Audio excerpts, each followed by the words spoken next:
জয় শ্রীরাম বন্ধুরা। কথায় আছে হিন্দু ধর্মস্য রক্ষণং হিন্দু ভিয় এব করণীয়ম, অর্থাৎ হিন্দু ধর্মের রক্ষা হিন্দুদেরই করতে হয়। আকাশ থেকে কেউ এসে পড়বে না মাটিতে যে তোমার ধর্মটাকে রক্ষা করবে।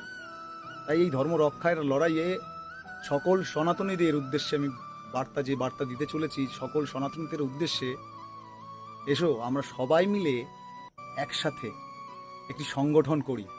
আমরা যে সংগঠনটি করি তার নাম হিন্দু জাগরণ মঞ্চ। কথায় বলে হিন্দু রক্ষিত রক্ষিত। হিন্দু ধর্মকে তুমি যদি রক্ষা করো, অর্থাৎ তোমার ধর্মকে যদি তুমি রক্ষা করো, ধর্ম তোমাকে রক্ষা করবে। এটি ভগবদ গীতার কথা। তো বন্ধুরা, পূজাপাঠ তো অনেক করেছি, পূজাপাঠ আরও করব, কিন্তু ধর্মকেও রক্ষা করতে হবে। ধর্মকে কিন্তু কেউ রক্ষা করবে না। তাই দলে দলে যোগ দাও, আমরা সবাই একত্রিত হয়ে থাকব আর এই সংগঠনের মাধ্যমে নিজেদের ধর্ম রক্ষা করব।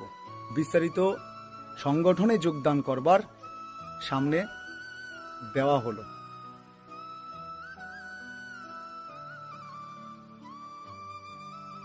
জয় শ্রীরাম, জয় ভবানী।